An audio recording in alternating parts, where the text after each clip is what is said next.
Hi guys, स्वागत है आपका मेरे YouTube channel PS coaching centre में। गाइज, यदि आपको अंग्रेजी में कहना होगा जैसा मैं चाहूँ वैसा करो या चलते बनो, मेरी सुनो या अपना रास्ता नापो, मेरी सुनो या निकल लो, तो ऐसे वाक्यों को आप कैसे अंग्रेजी में कहेंगे?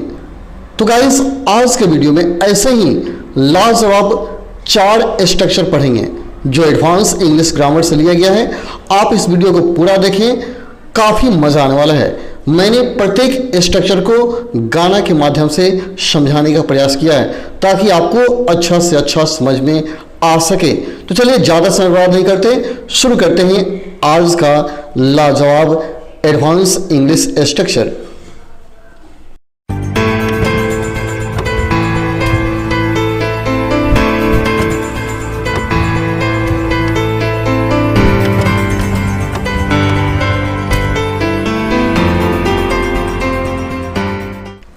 सबसे पहले स्ट्रक्चर का वर्ड है माई way or the highway. My way or the highway, इसका प्रयोग स्वतंत्र रूप से भी किया जाता है। इसका प्रयोग स्वतंत्र रूप से भी किया जाता है या इसका प्रयोग आप सेंटेंस में भी कर सकते हैं। माई वे और द हाईवे काफ़ी स्टैंडर्ड वाक्य है, स्टैंडर्ड वर्ड है जिसका प्रयोग अक्सर लोग बोलने के लिए और लिखने के लिए करते हैं। माई वे और द हाईवे।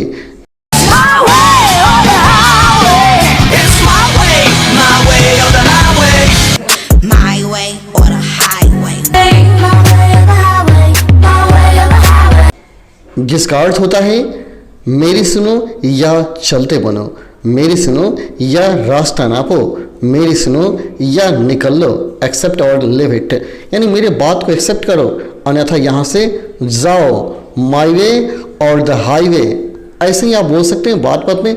यदि आप किसी को कुछ कह रहे हैं, वह व्यक्ति आपका बात नहीं मानता है तो कहिए माई वे और द हाईवे, मेरी सुनो अन्यथा रास्ता नापो, जाओ यहाँ से। माई वे और द हाईवे काफ़ी स्टैंडर्ड वाक्य है। इसका रूल हो गया, सबसे पहले आप सेंटेंस बोलेंगे, जो भी सेंटेंस हो उसके बाद इट लगाएंगे, फिर हेल्पिंग वर्ब देंगे, इसके बाद लास्ट में बोलेंगे माई वे और द हाईवे। सबसे पहले आपको कंप्लीट सेंटेंस बोलना है, इसके बाद इट, हेल्पिंग वर्ब, फिर माई वे और द हाईवे। चलिए इसे एग्जाम्पल से समझते हैं। मुझसे बहस करने की कोशिश मत करो, मेरी सुनो या निकल लो। मुझसे बहस करने की कोशिश मत करो, मेरी सुनो या निकल लो। Don't try to argue with me, it's my way or the highway, it's my way or the highway. Don't try to argue with me, it's my way or the highway. Next है, लगता है वो कहना चाहती है उसकी सुनो या रास्ता नापो। लगता है वो कहना चाहती है उसकी सुनो या रास्ता नापो। I think she wants to say it's her way or the highway, it's her way or the highway. I think she wants to say it's her way or the highway. Guys, last में मैं आपसे एक प्रश्न करूंगा और देखूंगा कौन व्यक्ति इसका सही और जल्दी जवाब देते हैं। इसके पहले जो मैंने वीडियो डाला था उसमें मैंने प्रश्न किया था जिसका सही और सबसे पहले जवाब देने वाली लड़की हैं स्वर्णलेखा शर्मा। आप कमेंट देखिए, उन्होंने सबसे पहले जवाब दिया था। देखते हैं आज जो लास्ट में मैं प्रश्न करूंगा उसका जवाब कौन व्यक्ति दे रहे हैं। आप वीडियो देखते रहें और लास्ट में जरूर अच्छा से अध्ययन करें। इसी स्ट्रक्चर में से कोई एक सेंटेंस में आपसे पूछूंगा। अगला एग्जाम्पल है, मुझे वो जॉब पसंद नहीं है क्योंकि वहाँ या तो बॉस की सुनो या चलते बनो। यानी इसका मतलब केवल वहाँ बॉस का बात चलता है, यानी मुझे वो जॉब पसंद नहीं है क्योंकि वहाँ केवल बॉस की चलती है। I don't like that job because there is boss way or the highway. I don't like that job because there is boss way or the highway. Next है, इस समय में कुछ नहीं कह रहा लेकिन नेक्स्ट टाइम केवल मेरे चलेगी। इस समय मैं कुछ नहीं कह रहा लेकिन नेक्स्ट टाइम केवल मेरी चलेगी। This time I am not saying anything but next time it will be my way or the highway. This time I am not saying anything but next time it will be my way or the highway. Next है मेरे घर में केवल मेरे पापा की चलती है, कोई उसके खिलाफ नहीं बोल सकता। मेरे घर में मेरे पापा की चलती है, कोई उसके खिलाफ नहीं बोलता है। In my house it's my dad's way or the highway, no one can speak against him. In my house it's my dad's way or the highway, no one can speak against him. No one can speak against him. Next है क्या तुम्हें पता नहीं यहाँ केवल मेरी चलती है। Don't you know here it's my way or the highway. आप केवल माई वे और द हाईवे भी बोल सकते हैं। क्या तुम्हें पता नहीं यहाँ केवल मेरी चलती है। Don't you know here it's my way or the highway. Here it's my way or the highway. चलिए अगला स्ट्रक्चर देखते हैं, स्ट्रक्चर नंबर 2। ये भी काफ़ी लाजवाब स्ट्रक्चर है, आप ध्यान से पढ़ें, काफ़ी मज़ा आएगा। इसका स्ट्रक्चर वर्ड है इन नो हरी। इन नो हरी काफ़ी इंटरेस्टिंग है, अक्सर इसका प्रयोग आप गाना में देखे होंगे, इन no Hari.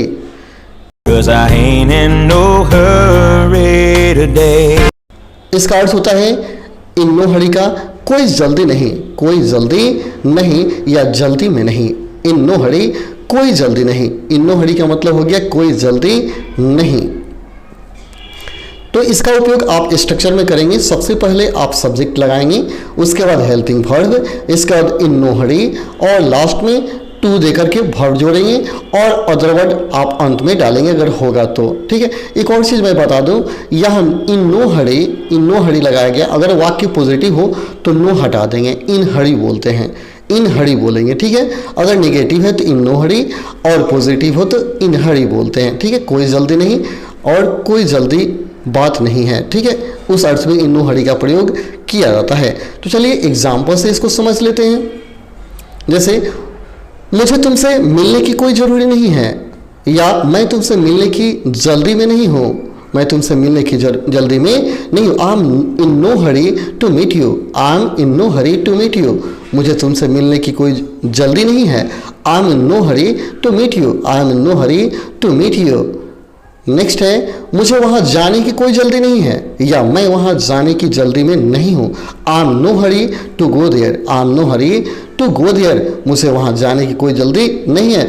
I am in no hurry to go there. I am in no hurry to go there.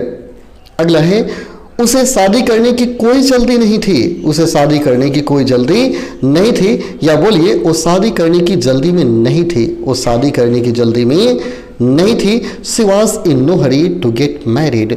She was in no hurry to get married. उसे शादी करने की कोई जल्दी नहीं थी। She was in no hurry to get married, यानी उसका शादी करना कोई अभी जरूरी नहीं था। She was in no hurry to get married. अगला है मुझे लगता है तुम्हें सोने की जल्दी है। मुझे लगता है तुम सोने की जल्दी में हो।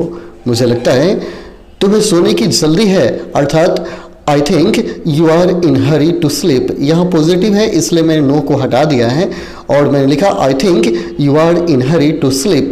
मुझे लगता है तुम सोने की जल्दी में हो।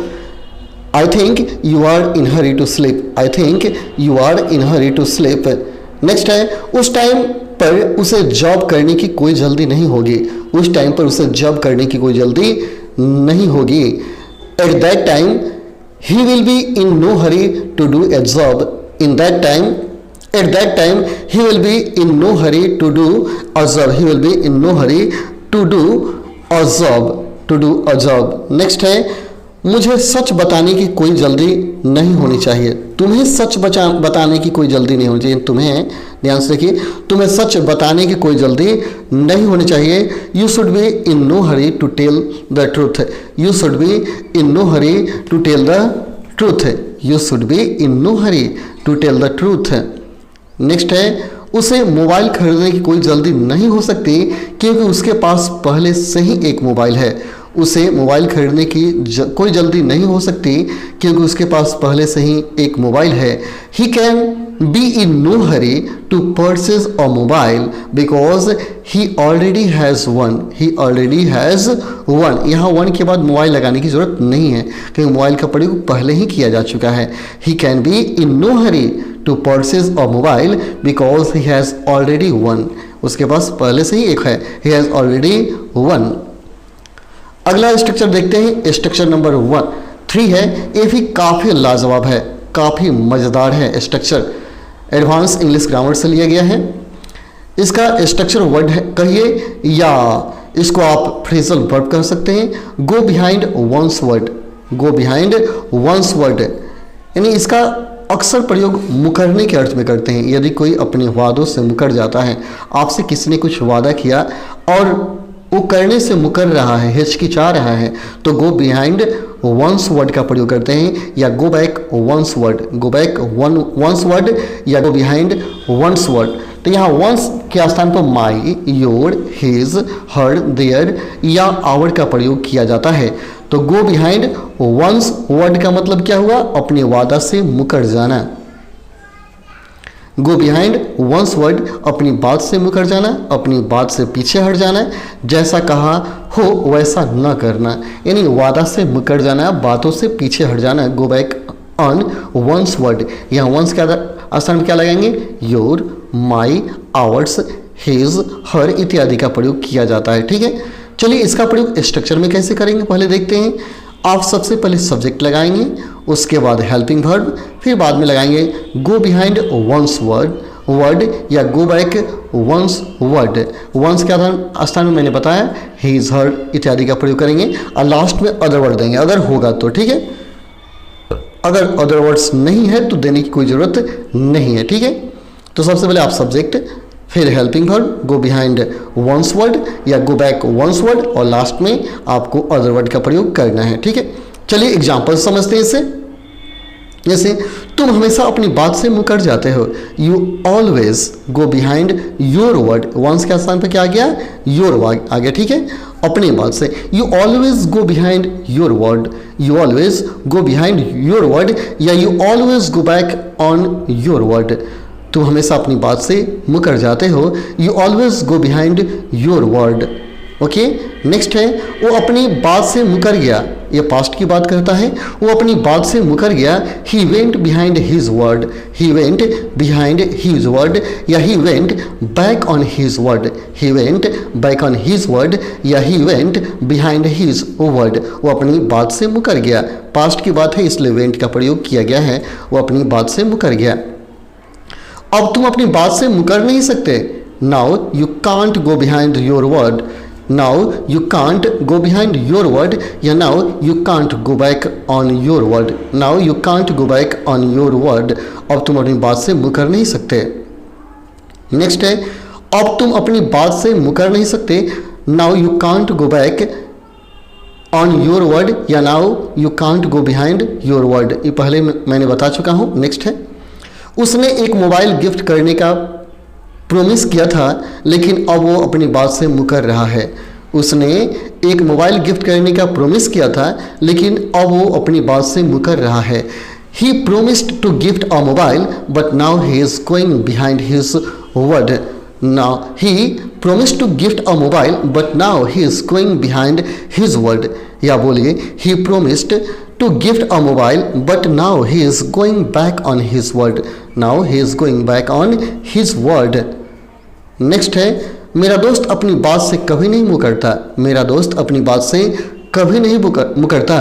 My friend never goes behind his word, my friend never goes behind his word या my friend never goes back on his word, my friend never goes back on his word।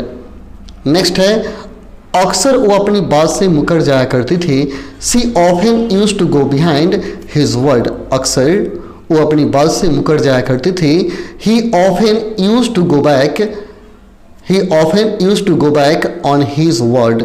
Go back लगाइए या go behind her word. ठीक है, he she often used to go behind her word या she often used to go back on her word.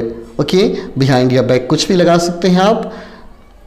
अगला structure देखते हैं, last structure है structure number 4 जो काफ़ी लाजवाब है, काफ़ी इंटरेस्टेड है।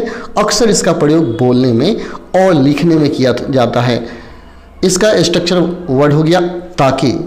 ताकि आप गाना में बहुत बार सुने होंगे, ताकि ताकि आपको याद भी आ रहा होगा गाना।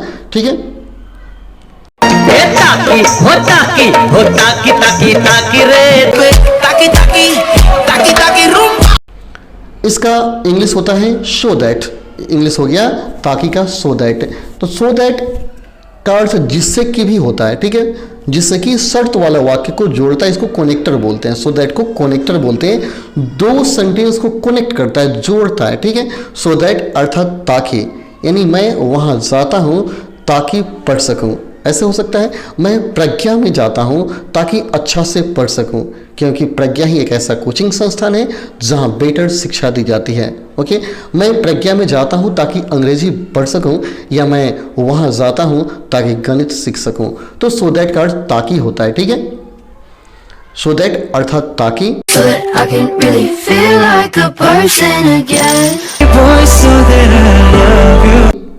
इसका प्रयोग हम सेंटेंस पे कैसे करेंगे, स्ट्रक्चर देख लें। सबसे पहले आप सेंटेंस लगाएंगे, फिर सो दैट, इसके बाद subject plus can, verb one होना चाहिए, और लास्ट में ऑब्जेक्ट लगाएंगे, ठीक है। यह कैन के स्थान पर कुड भी आप लगाएंगे, ठीक है, लेकिन याद रहे कुड का प्रयोग तब करेंगे जब वाक्य पास्ट का हो, ठीक है, तब कुड का प्रयोग करेंगे। अब प्रेजेंट का होगा तो कैन, और पास्ट का होगा तो कुड का प्रयोग करेंगे, ठीक है। तो आपने क्या किया, सीखा कि सबसे पहले सेंटेंस, फिर सेंटेंस के बाद सब्जेक्ट, और लास्ट में दूसरा सेंटेंस है, ठीक है, subject plus can plus verb, दूसरा सेंटेंस हो गया, ठीक है। दो सेंटेंस को सो दैट क्या करता है, कनेक्ट करता है, जोड़ता है, ठीक है।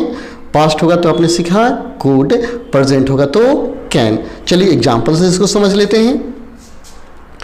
वो इंग्लिश सीख रहा है ताकि वो अच्छा जॉब पा सके। वो इंग्लिश सीख रहा है ताकि वो एक अच्छा जॉब पा सके। He is learning English so that he can get a good job. He is learning English so that he can get a good job. Next है, कृपया दरवाज़ा खोल दो ताकि वो अंदर आ सके। कृपया दरवाज़ा खोल दो ताकि वो अंदर आ सके। Please open the door so that she can come inside. Please open the door so that she can come inside. Please open the door so that she come inside. She can come inside. Next है, मैं पीछे हट गया ताकि वो आ सके। मैं पीछे हट गया ताकि वो आ सके। I stepped back so that she could come. आ सके पास्ट की बात होती है, इसलिए मैंने could लगाया। I stepped back so that she could come. So that she could come. Next है, वो दिल्ली जाना चाहती है ताकि अपनी मदर से मिल सके। वो दिल्ली जाना चाहती है ताकि वो अपनी मदर से मिल सके। She wants to go to Delhi so that she can meet her mothers because there is a corona period in Delhi. वो दिल्ली जाना चाहती है ताकि अपनी मदर से मिल सके। She wants to go to Delhi so that she can meet her mothers. Okay, आज आप देखे होंगे दिल्ली में कोरोना का क्या कहर है। दिल्ली ही छोड़िए, आप बिहार में भी देख लीजिए, काफ़ी लोगों की मौत होते जा रही है। अतः आप घर में रहें, सुरक्षित रहें, कहीं जाने की ज़रूरत नहीं है और ऑनलाइन पढ़ते रहें। लोग मुझ पर हंसा करते थे ताकि मैं डीमोटिवेट हो सकूं। लोग मुझ पर हंसा करते थे ताकि मैं डीमोटिवेट हो सकूं। People use to laugh at me so that I could be demotivate. People use to laugh at me so that I could be demotivated. I could be demotivated. फिर से सुनिए, कहता है लोग मुझ पर हंसा करते थे ताकि मैं डीमोटिवेट हो सकूं। People use to laugh at me so that I could be demotivated. अक्सर ऐसा होता है, लोग हंसा करते हैं। अगला सेंटेंस है, अगला स्ट्रक्चर है स्ट्रक्चर नंबर 5। काफ़ी लाजवाब स्ट्रक्चर है, इसे आप ध्यान से पढ़ें, काफ़ी मज़ा आने वाला है। ओके, इसका स्ट्रक्चर वर्ड है जबकि। स्ट्रक्चर वर्ड हो गया जबकि, ठीक है। इसका भी प्रयोग आप अक्सर देखते होंगे, बोलने के लिए करते हैं और लिखने के लिए भी करते हैं, ठीक है। जैसे राम तेज है जबकि मोहन तेज नहीं है, तो ऐसे जबकि भी कनेक्टर का काम करता है, ठीक है। इसका इंग्लिश होता है वेरेज। वेरेज यानी जबकि, वेरेज अर्थात जबकि। वेरेज यानी क्या हो गया, जबकि। वेरेज का मतलब हो गया जबकि। इसका स्ट्रक्चर हो जाएगा, सबसे पहला सेंटेंस आप लिखेंगे, फिर बीच में वेरेज, फिर बाद में सेकेंड सेंटेंस लिखेंगे। कंप्लीट सेंटेंस पहले लिखिए, फिर वेरेज लिखिए और अंत में सेकेंड सेंटेंस लिखिए, ठीक है। जैसे एग्जाम्पल देखते हैं, तुम हंस रहे हो जबकि तुम्हारा भाई रो रहा है। You are laughing whereas your brother is crying. तुम हंस रहे हो जबकि तुम्हारा भाई रो रहा है।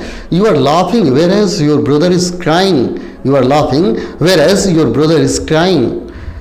वो एक डॉक्टर बनना चाहता है जबकि उसकी बहन एक लॉयर बनना चाहती है। She wants to become a doctor whereas his sister wants to become a lawyer. He wants to become a doctor whereas his sister wants to become a lawyer. Next है वो बुढ़ा दिखता है जबकि उसकी वाइफ यंग दिखती है। वो बुढ़ा दिखता है जबकि उसकी वाइफ यंग दिखती है। He looks old whereas his wife looks young. He looks old whereas his wife looks young.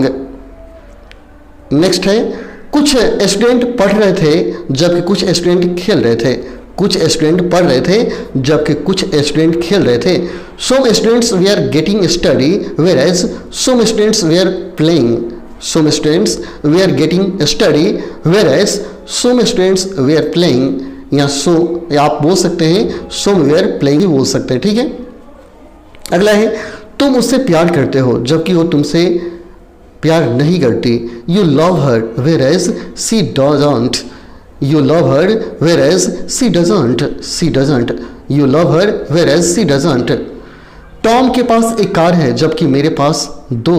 Tom has one car whereas I have two. Tom has one car whereas I have to.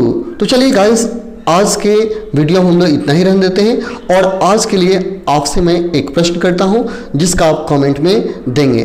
जैसा कि इसके पहले वाले video में मैंने बताया कि स्वर्णलेखा ने सबसे पहले जवाब दिया था। आज देखते हैं कौन से व्यक्ति इस प्रश्न का सही जवाब देते हैं। आपको जवाब देना है कि मैं छपरा पढ़ता हूँ जबकि मेरी बहन प्रज्ञा साइंस कोचिंग सेंटर में पढ़ती है। चलिए फिर मिलते हैं अगले वीडियो में, तब तक के लिए धन्यवाद। जय हिंद, जय भारत।